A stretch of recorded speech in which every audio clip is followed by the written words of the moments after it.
All right, welcome back to the Bronx Tales, presented by House Enterprise. We got James Boysitz and myself, Will Tondo. We are 4 games away to the World Series. 4 games.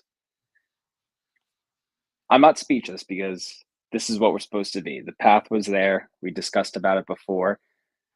It just feels good right now. I'm not overlooking the Guardians, but it feels good. Uh, James, I'll just swing it over to you, my friend. How are you feeling? And we'll dive into a little recap of this series before we head into the ALCS preview. Well, I don't want to be greedy, but we weren't here last year, so now we're here this year. So that's nice to see. And there's no anxiety of the looming Houston Astros, that dominant postseason team that we can never beat, that giant Everest that we can't seem to climb. And while the ideal scenario is to beat them, this year we don't have to deal with them. And you're facing a Cleveland Guardian team that in the past has sometimes given the Yankees some issues, but I think this year we anticipate it to be a series where the Yankees are heavily favored, and because of that, I'm thinking World Series. I mean, I was thinking World Series at the beginning of the year. Kansas City gave me a little scare. I was at game two. I don't think it's a great thing at all when your team is down 4-1 in the fourth inning and you have no faith in them coming back in that game. Not an ideal characteristic I like to have. I like to find in championship teams, and we'll discuss that.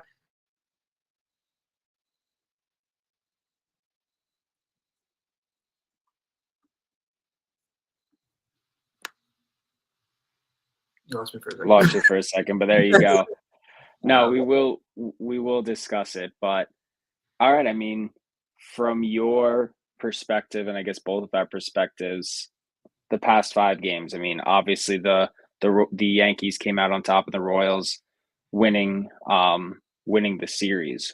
What did you love, and what were your concerns? well, I'm going to be honest. The things that I loved are probably not that high. And honestly, my concerns are probably more. But I think there's some context to those concerns because the Yankees didn't play baseball for a week. And we saw a lot of these division winners look really rusty in their division series. So the fact that the bats weren't necessarily popping, you could say is a concern, and it's something I'm going to keep an eye on for the Guardian series. But I assume and I think they will get better, and I think the reason why is a mix of the layoff, and Kansas City's got some really good pitching, and when you look at it, Kansas City walked the Yankees a lot, and I think that's the approach to the at bats, and that's something that I found a positive. And I will say, Judge's at bats looked better at the end of the series, and we'll get into Judge because honestly, he is my number one concern. But players such as Anthony Volpe actually gave really good at bats that I was refreshing to see. If you look at his at bats in the beginning of the year versus Houston, they looked very similar to that. He was hitting the ball hard, and other than a missed play he had in Game Three, where they scored 2 runs and Schmidt led 2 runs after that. He made a huge play in that game at the end, saving Luke Weaver a little bit and winning a huge game to carry momentum into Game Four. And Cole silenced any doubts that I had of him not being good in these playoffs in that Game Four victory. No, and I mean, we brought up the layoff before the ALDS, which we talked about. If the Yankees were sluggish and they lost the series, that was going to be the blame. Fortunately, that's not the case. I will chalk it up to the layoff. I will definitely say there are some pieces where it's like some rustiness, not a lot of pop at the bat, some sloppiness in the base running and the defense. On the flip side, though, the bullpen was nails, and I don't think without that break, the bullpen would have been as effective. I mean, we talk about a guy like Clay Holmes. Clay Holmes, fantastic middle reliever. Fantastic middle reliever. I was definitely concerned anytime he was warming up in the bullpen, but he was the perfect setup man. And then Luke Weaver, I mean, this guy is pitching. He had like a 6+ ERA with the Cardinals last year, and he's becoming the modern day Mariano Rivera. A little bit of an exaggeration, but just in this past series, I mean, 4 out saves, um, playing every day, fantastic outing. I will also say my biggest positive out of all of this, I would say this was a flawless series by Aaron Boone in the manager department. I think he made the right call starting uh, Verdugo in left field. Obviously, a game one hero and fantastic defense. I think he made the right call sticking with Giancarlo. Clearly enough, becoming you know probably one of the MVP of the series, despite sluggish base running and some costly metrics there. Um, I also think too, I don't hate the flip and flop of Oswaldo and Birdie at first base. I would have preferred some consistency, but I think there was some good matchups there. Um, my only one thing I would say is, maybe pull the starters a little bit after a turnaround. We kind of saw that where Rodon and Cole in the first game obviously let up some runs, in spots when they shouldn't have. But I think fantastic series by Boone, and it definitely. I don't want to say saved his job because it's World Series or bust with this team, but it did show that he was a competent manager. I think that's huge that you say that. It proved he was a competent manager. I've always been of the belief I've been a Boone guy, like I've been a Boone supporter. I don't think like there was any series where obviously there was no series where he was perfect or anything, but I don't think there was any series where they lost because of him. Like it was mostly two holes in the team. This year, he has the best team, best roster in the American League. There's no excuse to lose. And even in game two, they lost that game because they couldn't hit and, Rodon had a bad inning. And, Rodon, let's cool it a little bit in game one. Yankee fans are going to be absolutely going crazy again and tone it down just a little bit, maybe get a win first before you start sticking your tongue out. I didn't even see that when I was there, so I had no idea. I saw it like later on, so he's got to cool it a little bit. But just to talk about the bullpen, I mean, dude, like how different is this bullpen when you got a closer who can add swing and miss stuff? Clay Holmes is a completely different pitcher when he's not relied upon to close out games. And, I'm going to apologize to him a little bit because I was thinking, listen, if he's bad in this series, maybe think about bumping him a bit. But he was excellent, and it's a much needed confidence booster for him because going to the later rounds, going into higher stake games, they're going to need Clay Holmes to be that good, especially against this Cleveland bullpen, which is really, really good. The bullpen is very good, and I kind of want to dive into what, as we head into this preview segment. Let's talk about the roster first, then we'll talk about Cleveland, and then kind of address some of those concerns, or we can do the concerns after the roster. So I'm in the mindset if it's broke, don't fix it. If it's not broke, don't fix it. I think the roster will be very similar, but there are two names that I'm interested about if they are healthy, how they get put into this roster. Anthony Rizzo and Nestor Cortez. I think you want Anthony Rizzo in there no matter what. Obviously, that's easy. If he is not playing, which is probably assumably, Oswaldo Cabrera and John Birdie slot right in. John Birdie would probably be left off, or no. If Rizzo's healthy, they'll probably keep Oswaldo over Birdie. They might keep both. I don't know what the plan is, but that would be issue or position number one. The second person, Nestor Cortez. I think you need to add Nestor Cortez and additional pitching to this roster, just because of how much the bullpen was used and how this series will probably be more difficult. The question is, who do you take off? And if you shuffle anything else, unfortunately, this might be a hot take. Leaving Dominguez off the playoff roster would be my go about. Yeah, I mean, listen, I think we got to cool with the Dominguez stuff. Okay. And we're going to get into Stanton because Stanton was excellent in this series. But it drove me absolutely bonkers that some people really wanted Dominguez to replace Stanton in the lineup because Stanton's the only guy who hits in October. The reason I why the think Yankees it. is I great. think he could have had some pinch hit opportunities. I don't think replace. I think pinch hit opportunities. Well, I think taking out your most reliable postseason hitter. Obviously, I get the speed aspect of it because he did cost the Yankees 2 runs in game one. But Judge isn't hitting, and who else is going to take on the power of Aaron Judge? It's Giancarlo Stanton, who has a history of hitting in the playoffs. If Stanton's not in this series,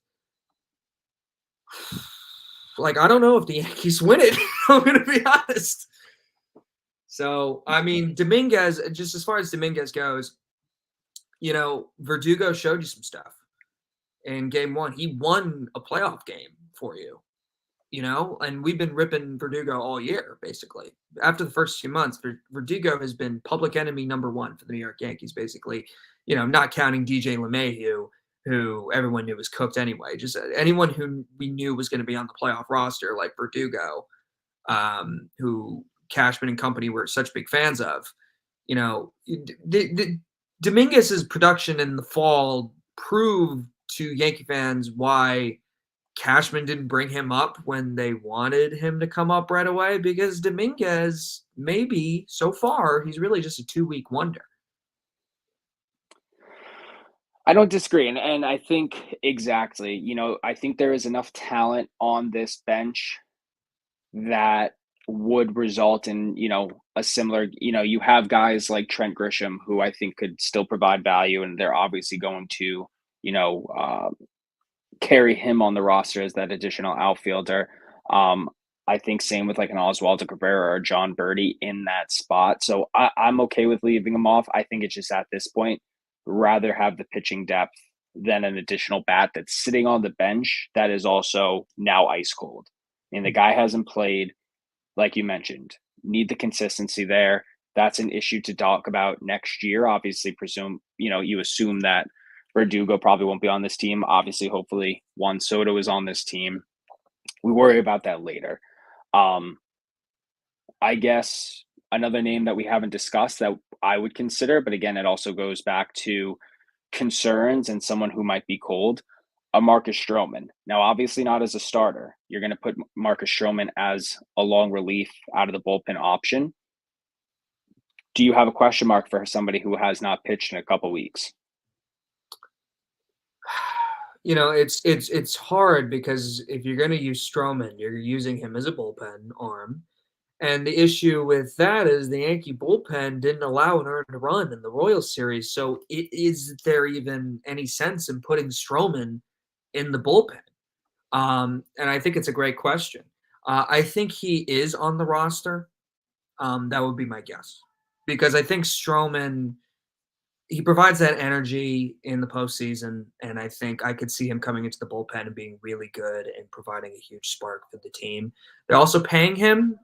They paid him to be like one of their top 3 starters, and he ended up kind of falling off a little bit towards the end, even though he had some really good moments in the regular season. He also had some poor moments. And quite frankly, the starting rotation was really good. So it being really good kind of let Stroman fall off in the back end there. If I had to bet, I bet he is on the playoff roster, though. Probably. So heading into this season, we kind of started to touch about, what we liked, but the concerns that you have. Dive right in.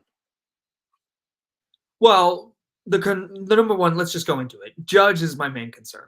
And I was kind of scared to say it because I am a firm believer that Aaron Judge is the best player in baseball, or was the best player in baseball during the regular season.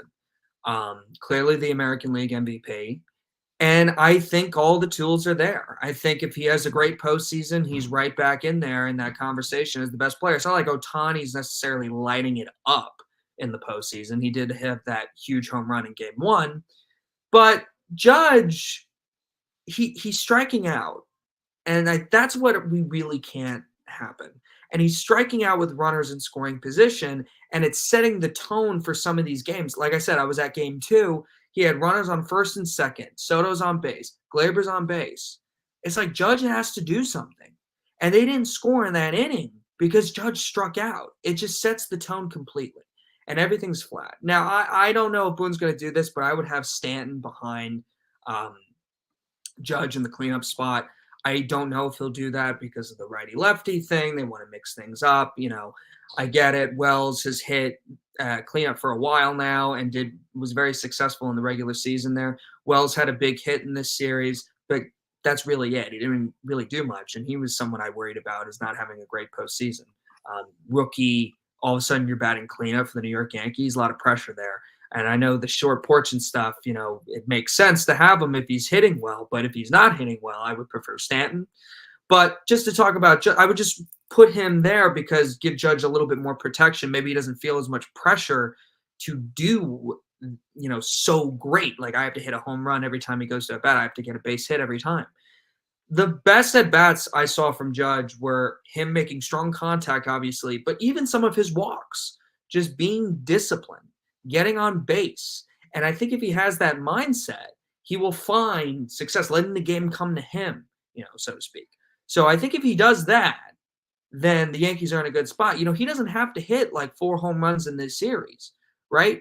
He can hit a home run, get a couple base hits, maybe, walk, don't strike out so much, and he can have a tremendous effect on the game. And I'm sure we're going to see Soto elevate. I'm sure Stanton's going to be the same, similar. If dips a little bit, it'll just be a little, I think, and still be a productive postseason player. Glaber's been really good. So my number one concern is Judge. That's because our goal here is to win a World Series, not necessarily win an American League pennant. 100% agree with you. And again, my number one concern, it's a little cliche and it's obvious. It's a obvious answer. You can't leave runners in scoring position. It's so stupid to have to say because it's literally how to win a baseball game. Score a lot of runs and don't allow a lot of runs. But the Yankees, there was glimpses of that in this series where it's like same old shit I saw in June, same old shit I saw on the slump. It's like you leave guys on second and third, and what happens? Juan Soto hits a beautiful double, someone gets thrown out, right? It's stuff like that where, I will chalk it up to the layoff and some rustiness. We cannot have that against the Guardians, especially with the bullpen that they have, because if we can get on base with this bullpen, I will be super happy. But also, too, they're coming in hot where they had multiple high scoring games during this past series against the Tigers. Not to say, our series wasn't great, but there was a lot of low scoring despite the amount of players on base. So being able to attack the bullpen and just the overall starters against Cleveland is something that, again, obvious answer, needs to happen. I think also another concern I have is the Yankees. You touched on it, obviously, scoring with runners in scoring position.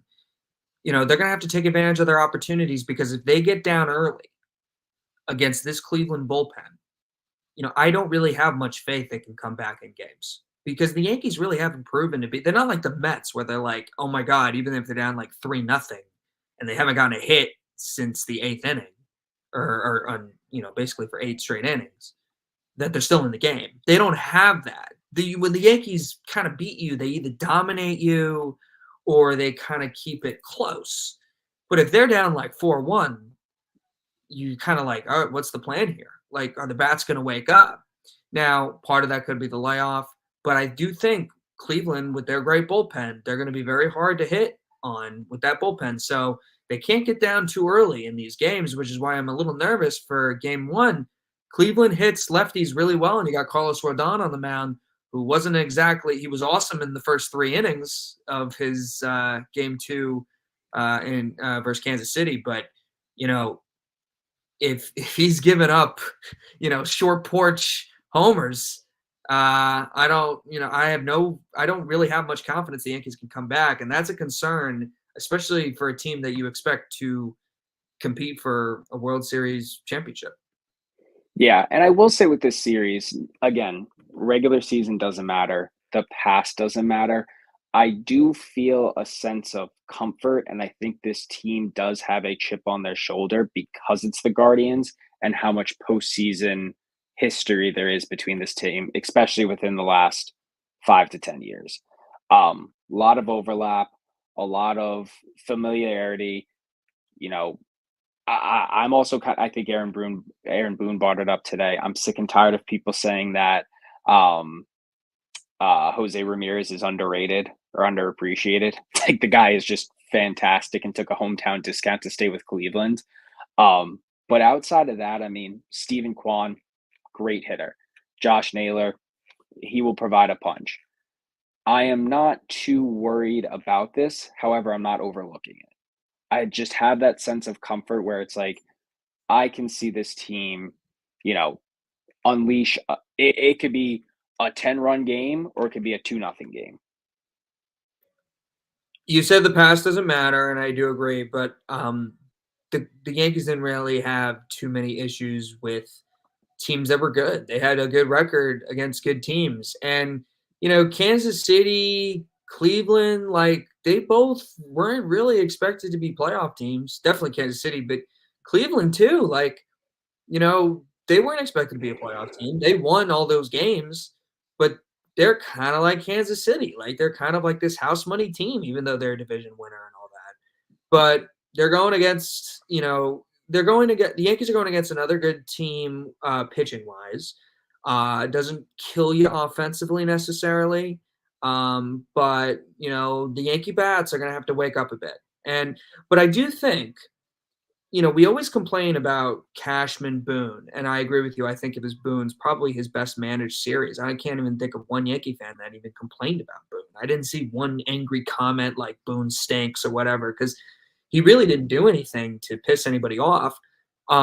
But we rip Cashman about the holes in the Yankee rosters and stuff. I mean, the Yankees won a playoff series with Aaron Judge getting 2 hits and Garrett Cole completely like sucking that first game. I mean, I think we have to be fair in our criticisms and our praises, because that's impressive to me that Alex Verdugo chipped in and he, Volpe did some stuff, right? Like guys were effective. Stanton, like how many people were saying get rid of Stanton last year? No, the Yankees kept Stanton, obviously largely due to that contract, but obviously still thinking he has some juice. And Stanton's proven that he's still got a lot left in the tank, especially in the postseason. And, the Cabrera, good depth, obviously some good stuff. Birdie, never played first base in his life, is playing first base in a playoff game. And he actually did a pretty good job. So I think you got to give some credit to Cashman that they were able to win a playoff series. And, Soto was productive, definitely not bad or anything. He could have traded Gleyber. How many people wanted Gleyber Torres gone at the deadline? You're Gleyber not Torres wrong. is excellent, man. Not wrong. And again, speak of that deadline piece, you have a guy like Jazz Chisholm, fantastic defense. We'll need to see a little bit of an offensive uptick this series around. We already talked about our big concern with Judge. I will say 2 things. He's due, and his stats against the Guardians this season, 6 games. 375 batting average, 9 hits, 5 homers, 10 RBIs, 7 runs scored in those 6 games. The past doesn't matter. Just a tidbit to see. Listen, the AL Central, it was a division of surprise this year, and the Guardians have had that stronghold on this division for a while. I still feel comfortable. I feel better than I did last week, especially after seeing a full series. I feel comfortable too. There's no reason the Yankees should lose this series. They got to clean house, honestly, if they don't win it. This is their clearest path. We talked about it in the last episode. Their clearest path to a World Series. Now, when you get there, you can talk about, how do they match up against the other team? The other team is obviously good too. They're going to the World Series as well, so they're really good. But the Yankees got to get there, because if you're not going to get there, how are you going to get there? And we said this before. Like this kind of is a miserable experience. We're supposed to get there. So even like a victory over Kansas City doesn't feel like amazing, because we're supposed to be there. No, and one thing we didn't bring up as we're, starting to close the page on this, rotation has been announced for the Yankees. Rodon gets the bump on 1. Garrett Cole returns to the mound at home, game 2. Clark Schmidt, game 3. Luis Gil, game 4. I like the rotation. I'm happy with the rotation. I think Clark Schmidt is someone I probably would have given game 1. That was a conversation. I'm fine with Rodon. Luis Gil in game 4, however. Guy hasn't pitched since September 28th. Will be about a month if that timeline matches up, correct? Just Yeah. shy of it? Yeah, and here's why I think I would start Gil. I think starting Gil was the right decision. However, and that tells me Nestor is probably not going to be on the playoff roster. But I will say that that's probably why Stroman's going to be on the playoff roster, because if Gil stinks early on, Stroman's probably going to get in. Have a little bullpen game like that? Yeah. I mean, the rest is good. We talked about an innings count with him all season long, right? He was a little shaky towards the end, especially coming back from the IL. Hopefully this layover for him is beneficial, because at one point he was looking like, AL Rookie of the Year, potential Cy Young winner, right? There's a lot of different options for that. So we shall see. But closing out, quick prediction.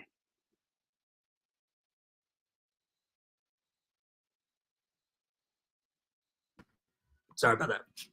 You're good. Quick prediction. I would probably, I'm feeling a little bold here. I think it's going to be Yankees in 5.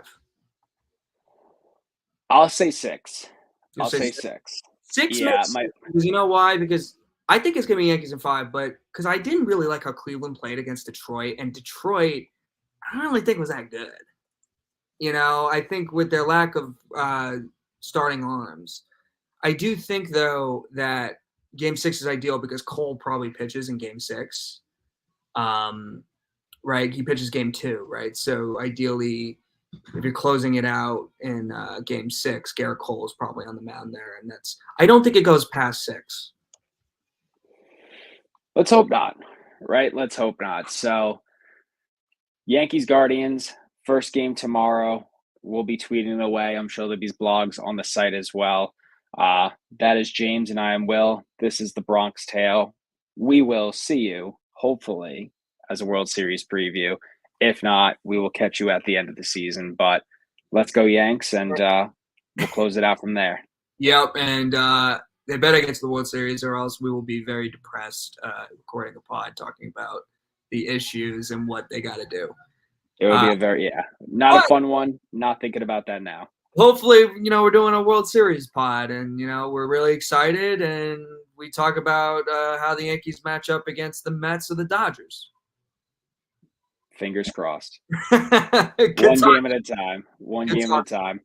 But we will see you next time.